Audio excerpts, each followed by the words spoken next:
अजून केंद्राने प्रस्ताव पाठवला नाही आणि सरकार म्हणतोय मदत करते, कसं पाहता या राज्यानं प्रस्ताव तर त्वरित पाठवला पाहिजे आणि राज्य आणि केंद्र दोघांनी मिळून भरीव मदत ही शेतकऱ्याला, अतिवृष्टीच्या शेतकऱ्यांना केली पाहिजे।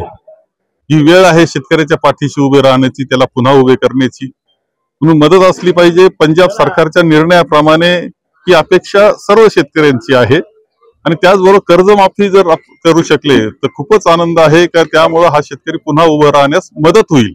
तेव्हा मदत जी असते ती मदत असते, तिची नुकसान भरपाई नसते हे आम्हाला कळतं, परंतु ती मदतही भरीव असावी ही अपेक्षा आहे।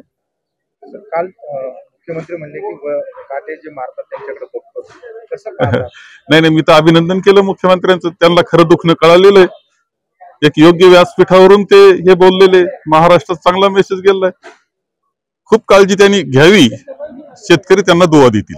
संगमनेर तालुक्यातही मोठ्या प्रमाणात शेती पिकांचं नुकसान झालंय, सतत पाऊस पडतोय, मात्र मदत अजून पंचनामे नाही। अतिवृष्टीमुळे काही गावांचं नुकसान झालंय, या व्यतिरिक्त सतत जो पाऊस पडत राहिला त्यामुळे पिकं गेलेली ही वस्तुस्थिती आहे। 2005 आणि 6 साली सुद्धा ही परिस्थिती त्यावेळेच्या सरकारने खूप चांगली मदत केली होती। आम्हाला संगमेर तालुक्याला, अकोले तालुक्याला सुद्धा ती अपेक्षा आहे।